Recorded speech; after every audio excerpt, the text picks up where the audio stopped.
September 1st, 1939.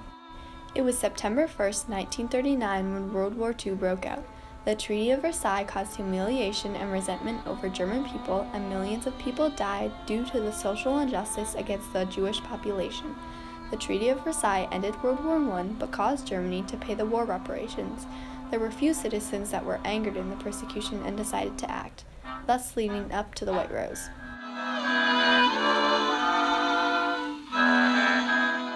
With the help of Hans and Sophie Scholl taking a stand against the Jewish persecution during World War II, the White Rose movement was the most important resistance group in Nazi Germany. The resistance wrote and distributed anti-war leaflets, raised awareness, and spoke out even when they faced certain death. The White Rose inspired more German citizens today by breaking the silence of Germany and causing more citizens to speak out against what they think is right. 1933 was when Adolf Hitler came into power, and in order to solve Germany's problems, Hitler blamed all the Jews that were living in Germany at the time. When an opponent declares, "I will not come over to your side," I calmly say, "Your child belongs to us already. What are you? You will pass on." Your descendants, however, now stand in the new camp. In a short time, they will know nothing else but this new community. Adolf Hitler. Hitler wrote that his purpose of the state was to guard the purity of the German race. He also put all the government's power on himself.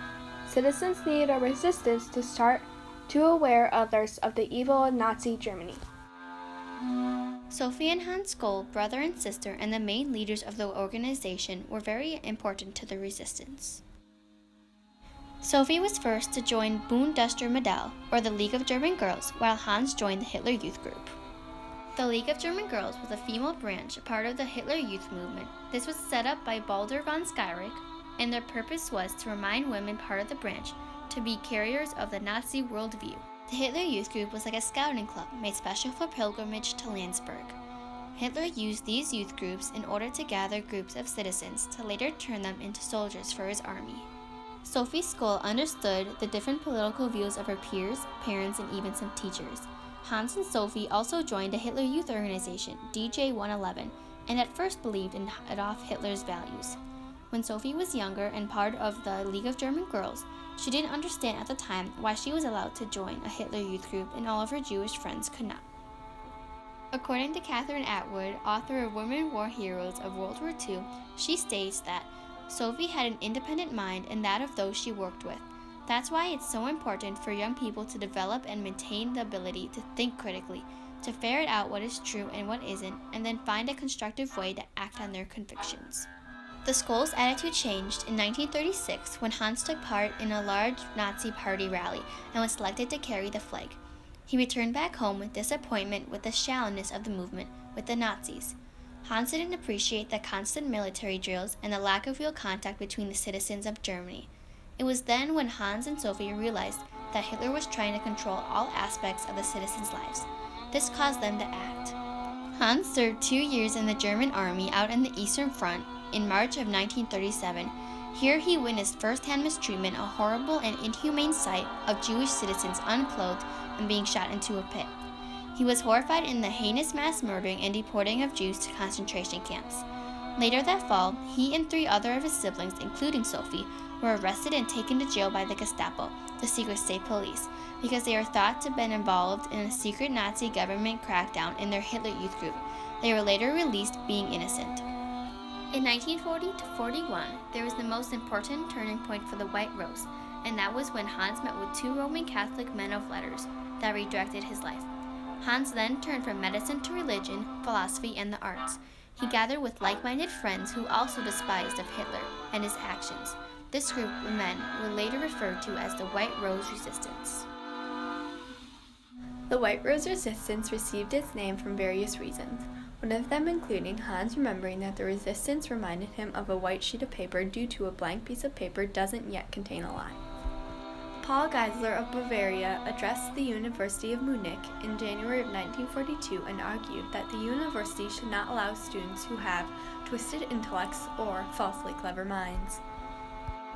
In May of 1942, Sophie joined Hans for resistance work.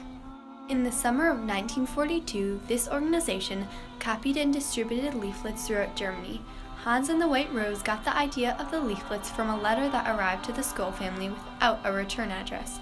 The letter included a mimeographed sermon by a Catholic bishop of Münster, the bishop of the critique of the Nazis.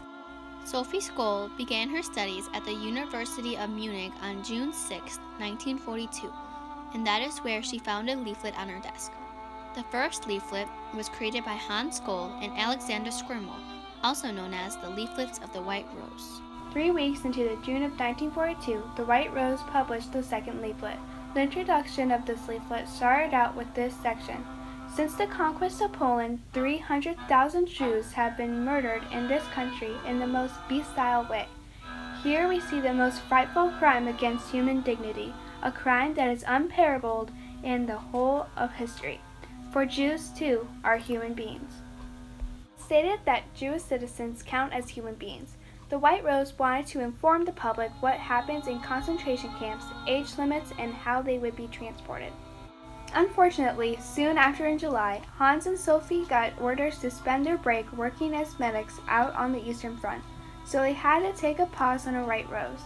The group was agitated because they had to treat a lot of dying soldiers during their time working on the front. Hans and Sophie returned to the White Rose in November 1942 and continued to print and distribute leaflets. The third leaflet expressed how to take down the Nazi government by suggesting a strategy of passive resistance the students were using to be against racial discrimination in the U.S. The beginning of the document stated, "We will not try and show them that everyone is in a position to contribute to the overthrow of the system. The only one available is passive resistance." The fourth leaflet was then published in July 1942. It included details of a large number of German soldiers killed during Operation Barbarossa. Christoph Probst, a friend of Hans and Sophie, a poet, and a member of the organization, criticized the leaflet and said it was too emotional. And the ending of the leaflet states, "We will not be silent. We are your bad conscience. The White Rose will not leave you in peace." The White Rose took a stand in history by standing up against Adolf Hitler.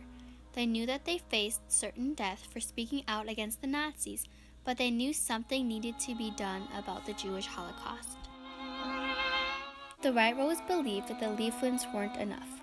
3 members, Hans, Alexander, and Willy Graf, painted graffiti on buildings in the city of Munich. They used tar-based paint and painted slogans that included "Down with Hitler, Freedom," and "Hitler's mass murderer." Sophie, of course, wanted to help, but had to stay back because it was too risky. The fifth leaflet started out like this: "Germans, do you and your children want to suffer the same fate that befell the Jews? No. Dissociate yourself from National Socialist gangsterism. Prove by your deeds that you think otherwise. A new war of liberation is about to begin." It was written by Sophie and Hans Skoll, and Alexander Squirmel and Kurt Huber revised it.